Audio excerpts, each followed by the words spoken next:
I was scooting along on my mobility scooter when it happened. I was attacked by AI.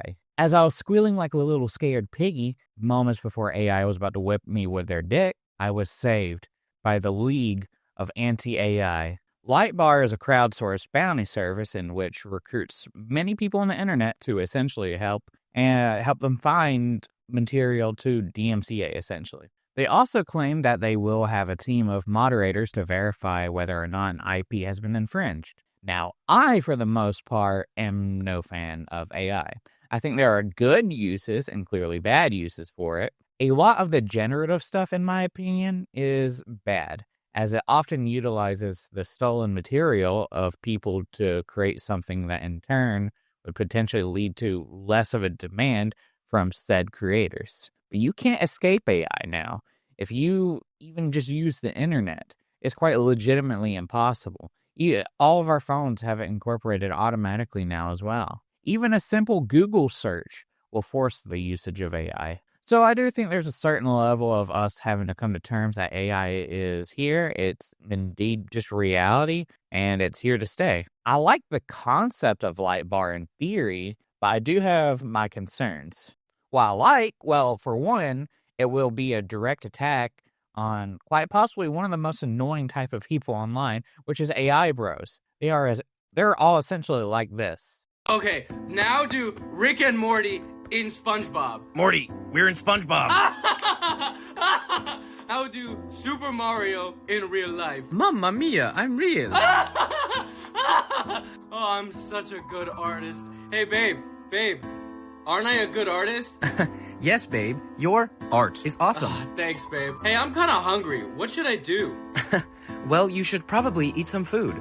You are so smart, babe. Oh, she is so smart and hot.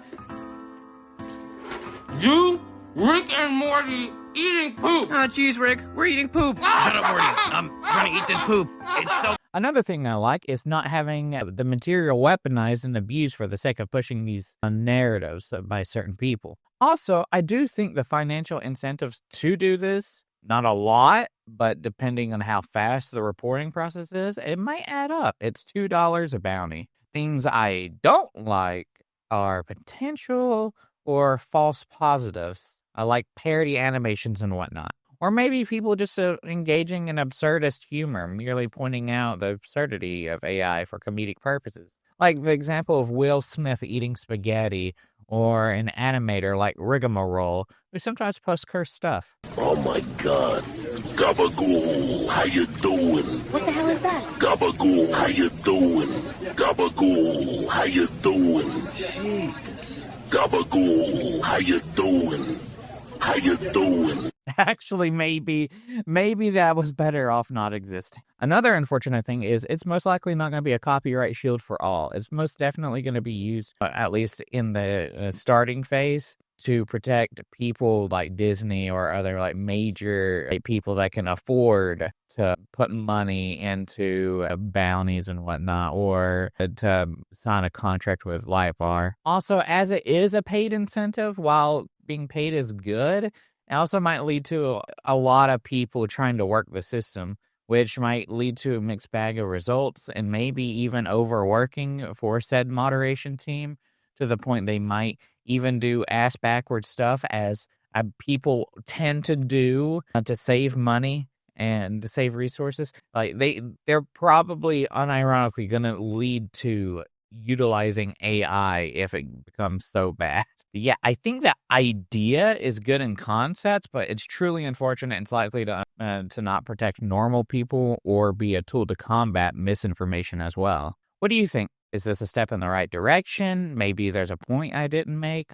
I'm no expert, so I am definitely open to feedback. I thought this was an interesting topic, though. Anyway, I want to talk about one thing real quick. So this month, this is my first week on YouTube, where I've just been kind of having fun, arguing with people, making videos every single day, and it's been great. I love it. I'm having so much fun doing all of this, and I initially set out a goal of maybe just getting at most for this entire month of February 15 subs, which would have put me at like 155, and then I started getting more. I got more at like a faster rate. I was like, okay, so I'm going to set this month's goal just hands down to 175 and with no further expectations. I'm at 180 as of making this video, and I'm just absolutely blown away. Thank you all so much for supporting my content. You know, I know this isn't some sort of major like milestone or whatever, but this is my first week on YouTube. This is my 7th day, and I feel like I'm at a decent pace. I'm not like aiming to min-max or to become a top YouTuber. I'm just doing this for my own enjoyment. But the fact that you guys are kind of here with me and, you know, are willing to support me as you are, I just really appreciate it. So thank you. So yeah, starting closer on the end of February, I'm probably not going to post as much temporarily just because I'm going to be getting, well, for one, I have a trip planned. And two, I will be working on a studio that I plan to set up. I know it sounds over the top for somebody as small as me, and I already have the property, so it's not like it, you know, I'm just utilizing a space I wasn't before. Anyway, enough yapping. I appreciate you all, and thanks for listening. See you all next time. Bye.